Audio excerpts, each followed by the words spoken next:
किशोरीला खूप भूक लागली होती. तिचा नवरा सचिन किचनमध्ये जेवण बनवत होता. जेव्हा किशोरी बाळाला घेऊन मांडीवर बसली होती तेव्हा ती तिच्या नवऱ्याला म्हणाली की अहो, मला खूप भूक लागली आहे. मला भूक सहन होत नाही, त्यामुळे माझ्यासाठी काहीतरी बनवता का? असं म्हणल्यावर सचिन तिला सफरचंद चिरून कापून किशोरी पुढे ठेवतो आणि म्हणतो की सॉरी किशोरी, जेवण बनवायला वेळ होईल, तोपर्यंत तू सफरचंद खा. सॉरी, आज जेवण बनवण्यासाठी उशीर होईल. असं म्हणून ताटात आणलेले सफरचंद किशोरीला दिले. किशोरी सचिनला म्हणाली की अहो सॉरी, काय म्हणत आहात तुम्ही? तर माझी डिलिव्हरी झालीपासून माझी किती काळजी घेताय. सकाळ संध्याकाळचा स्वयंपाक सुद्धा तुम्हीच बनवता. तुम्ही किती चांगला आहात. घरातलं सगळं सामान जिथल्या तिथं ठेवता आणि त्याबरोबर तुम्ही माझी आणि बाळाची सुद्धा काळजी घेता. मला अजून काय पाहिजे? असं म्हणून किशोरी आपल्या नवऱ्याच्या खांद्यावर डोकं ठेवते. बाळ अजून रडायला लागलं आणि मग किशोरीच्या बाळाला शांत करू लागली आणि सचिन किचनमध्ये जाऊन स्वयंपाक बनवू लागला. ते दोघं पुण्यामध्ये राहत होते. सचिनचं घर गावाकडे होतं. जेव्हापासून त्याची बायको किशोरी गरोदर राहिली तेव्हापासून त्याची आई म्हणत होती की तुझ्या बायकोला गावामध्ये आणून सोड. परंतु सचिनला आपल्या बायकोला एकटीला सोडायचं नव्हतं. त्यामुळे तो त्याच्या आईला म्हणत होता की जर तुला माझ्या बायकोची काळजी घ्यायची असेल तर तूच इकडे ये. परंतु त्याची आई त्याच्या बायकोची काळजी घेण्यासाठी आली नाही. पण डिलिव्हरी झाल्यावर 1 आठवडाभर आल्या, परंतु तब्येत खराब आहे असं कारण सांगून त्या तेथून निसटल्या. तरी पण सचिनने एकट्याने सगळं प्रेमाने हँडल केलं.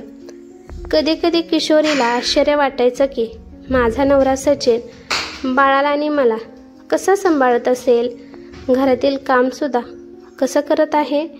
किशोरीला खूप अभिमान वाटतो की जेव्हा मला गरज आहे तेव्हा माझा नवरा माझ्या पाठीशी उभा असून माझी सर्व कामे करतो. पण तिला या गोष्टीची भीती वाटत होती. कारण का तिला महिना होण्याच्या आतमध्येच तिच्या चुलत नणंदचं लग्न आहे आणि ती 1.25 महिना होईपर्यंत कुठे जाऊ शकत नव्हती.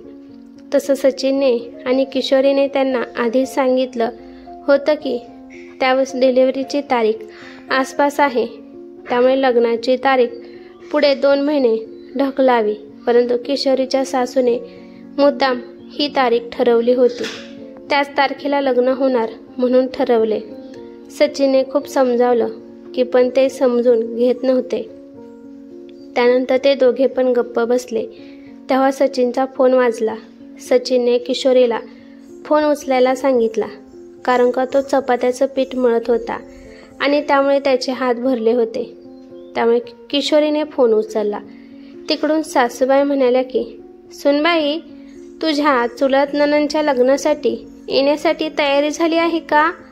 किशोरी म्हणाली की सासूबाई, तुम्हाला तर माहीत आहे की माझं सिजर झालं आहे, त्यामुळे मला आताच लगेच प्रवास करणं जमणार नाही कारण का मला आधीच खूप वेदना होत आहेत.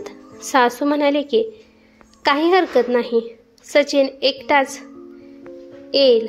किशोरी म्हणाली की सासूबाई, माझं सिजर झालं आहे आणि बाळ पण अजून लहान आहे आणि इथं आमचं म्हणून कोण सुद्धा नाही, तर मग सचिन मला आणि किंवा बाळाला असं एकटं सोडून कसे येऊ शकतात? असं म्हणल्यावर तिच्या सासूला राग आला. त्या रागात म्हणतात, सुनबाई, ऑपरेशन तुझं झालं आहे, माझ्या मुलाचं झालं नाही. तोपर्यंत तिथे सचिन आला आणि तो म्हणाला, आई तू हे काय बोलत आहे? त्याची आई सचिनला समजवत म्हणाली की सचिन, किशोरीला सोडून तू लग्नाला 2 दिवस आधी ये. किशोरीच्या डिलिव्हरीला आता 15 दिवस झाले आहेत, तर मग ती तिचं बाळ स्वतः सांभाळू शकते. आता तुला तिच्या पुढे मागे करण्याची अजिबात गरज नाही, नाहीतर तुझी बायको तुझ्या डोक्यावर चढेल. किशोरीला हे ऐकून रडा आले कारण सिजर झालेलं तिचं अजून दुखत होतं. सचिन म्हणाला की आई, मी लग्नाला येणार नाही. तुम्ही दोघे आहात ना, तर मग मी आलो किंवा नाही आलो काही फरक पडत नाही. मी माझ्या बायकोला आणि मुलाला एकट्याला सोडून येणार नाही. आई, मला माहीत आहे ऑपरेशन माझ्या बायकोचं झालं आहे, माझं नाही. पण माझ्या बायकोचं तर ऑपरेशन झालं आहे ना. आता मी फक्त मुलगा, भाऊ नसून एक नवरासुद्धा आहे. नवरा या नात्याने मला माझ्या बायकोच्या सुखादुःखात राहावे लागेल आणि हे माझं कर्तव्य आहे. आज माझी बायको ह्या त्रासात आहे कारण तिने आमच्या बाळाला जन्म दिला आहे. तिने मला तिचा जीव धोक्यात घालून मला बाबा बनवले आहे. तर मग मी तिला एवढ्या त्रासात सोडून तुझ्याकडे कसा येऊ शकतो? त्यामुळे मी तिथे लग्नात येऊन एन्जॉय करू शकत नाही. हा माझा शेवटचा निर्णय आहे. मी येणार नाही कारण का माझ्या बायकोचं ऑपरेशन झालं आहे. आई, ऑपरेशन होणं काय हे साधीसुधी गोष्ट नाही. आई, तू पण एक स्त्री आहे ना, तरी पण तू अशी कशी बोलू शकते? जर आई तू एकटी असती आणि तू आणि बाळ आणि तुझं ऑपरेशन झालं असतं आणि तुला सोडून जर बाबा त्यांच्या बहिणीच्या लग्नाला गेले असते तर तुला कसं वाटलं असतं? आई, याचा अर्थ की बाळाला जन्म दिला म्हणजे आपलं फक्त त्या बाळाशीच नातं राहतं असं होत नाही. मुलाला जन्म दिला तर ती स्त्री जिवंत आहे का मेलेली आहे याचा आपण विचारच करत नाही. पण माझे विचार असे नाहीत. किशोरीला किती त्रास होत आहे हे मला जाणवत आहे. किती वेदना आणि कुठे कुठे दुखत आहे हे तुला सांगून उपयोग नाही. आणि हे छोटंसं बाळ दिसायला जरी छोटं असलं तरी सगळं घर डोक्यावर घेत आहे आणि तरी पण किशोरी बाळाला पण व्यवस्थित सांभाळत आहे. मी ऑफिसमधून सुट्टी फक्त माझ्या बायकोसाठी आणि बाळासाठी घेतली आहे, लग्नासाठी नाही. आणि मग मी ती सुट्टी फक्त या दोघांसाठीच वापरणार आहे. आई, तुला सांगितलं होतं ना की लग्नाच्या तारखेच्या आसपासच हिच्या डिलिव्हरीची तारीख आहे. तरी पण तू हे मुद्दाम केले. हे लग्न 1 महिन्यानंतरच्या मुहूर्तावर सुद्धा होऊ शकत होतं आणि त्यामुळे तुम्ही लग्न लावा. सचिनच्या आईला कळाले की सचिन फक्त त्याच्या बायकोमुळे लग्नाला येत नाही तेव्हा त्यांना त्यांचा अपमान झाल्यासारखा वाटू लागलं. त्यांना खूप वाईट वाटलं पण शांतपणाने म्हणू लागले की ठीक आहे सचिन, तू तिला तिच्या माहेरी सोडून ये. कारण इथे जर तिला आणलं तर इथं दंगामस्तीमुळे तिला आराम भेटणार नाही. लग्नाच्या घरात खूप कामे असतात त्यामुळे तिची काळजी घेण्याकडे दुर्लक्ष होईल. तिला तिच्या माहेरी चांगली काळजी घेतील. त्यामुळे तू किशोरीला तिच्या माहेरी सोड आणि तू इकडे ये. सचिन हसत म्हणाला, आई, मला जर हिला माहेरी सोडायचं असतं तर मी आधीच सोडलं असतं. किशोरीच्या माहेरी फक्त तिचा भाऊ आणि वडील आहेत. आधीच त्यांच्या घरात कोणती स्त्री नाही. तिची आई तर ती 10 वर्षाची होती तेव्हाच हे जग सोडून गेली आहे. तर मग जर तिची आई असती तर मी तिला आईपाशीच ठेवलं असतं. कारण का आईसारखी काळजी कोणीसुद्धा घेऊ शकत नाही. आई, मी एवढं कष्ट घेऊन हिला इथं यामुळे ठेवलं आहे की मी जवळून माझ्या बायकोचं मातृत्व सुख आणि बापाचं सुख पाहावं. आणि आता बाळाचा पण जन्म झाला आहे आणि त्याला मी त्याची पूर्णपणे जबाबदारी माझ्या बायकोवर टाकून जाणार नाही. ती जर व्यवस्थित असते तर मी नक्कीच आलो असतो. परंतु तिची तब्येतच अजून ठीक नाही तर माझी तिला खूप गरज आहे. ती आता सगळ्या माणसांपेक्षा माझ्यापाशी सुरक्षित असल्याचं तिला वाटतं.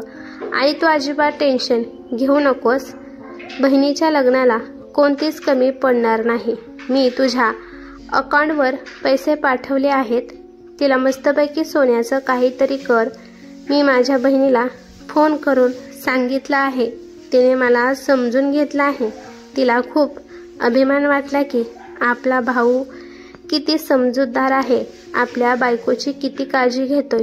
त्यामुळे आई, तू पण समजून घे आणि विनाकारण भांडणे करू नकोस. सचिनच्या आईची तर बोलतीच बंद झाली. थोड्या वेळ त्याने इकडलं तिकडलं बोलल्यावर सचिनने फोन ठेवून दिला. किशोरीच्या डोळ्यातून अश्रू बंद व्हायचं नावच घेत नव्हतं.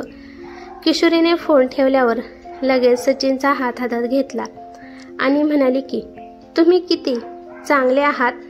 तुम्ही तुमच्या परिवाराच्या आधी माझा विचार केला नाहीतर काही फॅमिलीमध्ये असे नवरे असतात, ते बायकोला त्रास देतात आणि आपल्या परिवाराची साथ देतात. बायकोच्या त्रासाचं त्यांना काहीच घेणं देणं नसतं. किशोरी म्हणाली की गेल्या महिन्यातच माझ्या एका मैत्रिणीची डिलिव्हरी झाली होती. मग तिच्या नवऱ्याच्या मावस भावाचं लग्न होतं. तर तिचा नवरा आपल्या बायकोची कोणतीही पर्वा न करता तो तिला एकटीला सोडून निघून गेला. तिच्या डिलिव्हरीला फक्त 10 दिवस झाले होते. तिला खूप वाईट वाटले. अशा प्रसंगाच्या वेळेस कोण सोबत नसेल तर चालेल, परंतु नवरा सोबत असला तर सगळं जग आपल्याबरोबर आहे असं फील होतं. आणि तुमची बहीण, तिचं लग्न आहे, ती पण खूप समजूतदार आहे. तिने सुद्धा मला समजून घेतलं आहे. माझ्यावरती तिचा कोणता पण राग नाही. मला भीती वाटत होती की तुम्ही मला लग्नाला घेऊन जाचाल आणि प्रवास केल्यावर मला खूप त्रास होईल याची भीती वाटत होती. पण तुम्ही आता तुमच्या आईसोबत बोलला, ते ऐकून मला खूप छान वाटलं. मी खूप भाग्यशाली आहे म्हणून मला तुमच्यासारखा नवरा भेटला. बोलता बोलता तिचा आवाज जड झाला. सचिन म्हणाला की मला दिसत आहे तुला किती त्रास होत आहे, तर मग मी तुझा त्रास वाढवण्यासाठी प्रवास करून तुला फक्त लग्नासाठी कसा घेऊन जाऊ शकतो हे ऐकून किशोरीला खूप भारी वाटलं. अशा काळातच कळत असतं की कोण आपलं आणि कोण परकं आहे. तोपर्यंत बाळ रडू लागलं आणि मग सचिन त्या बाळाला थोड्या वेळ खेळवू लागला आणि नंतर तो किशोरीपाशी बाळाला देऊन स्वयंपाक बनवायला गेला होता. कारण त्याच्या आईचा फोन आल्यामुळे त्याचा स्वयंपाक अर्धवट राहिला होता. थोड्या वेळाने किशोरी आणि सचिनने जेवण केले. डिलिव्हरीमध्ये आपल्या बायकोची कशी काळजी घ्यायची याबद्दल सचिनने सगळी माहिती करून घेतली होती. त्यामुळे तो तिच्यासाठी त्या पद्धतीचे जेवण बनवत होता. डिलिव्हरीच्या काळात किशोरीला ते खाऊ वाटत नव्हतं, तरी पण सचिन तिला खूप प्रेमाने सांगून जेवण भरवत होता. त्यामुळे किशोरी पण आनंदाने खात होती.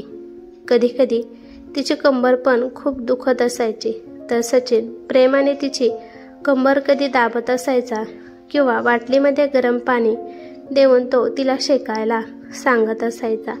निम्या रात्रीला जर बाळ उठलं तर तो बाळाला सुद्धा सांभाळत होता आणि त्यामुळे किशोरीची झोप सुद्धा पूर्ण होत होती.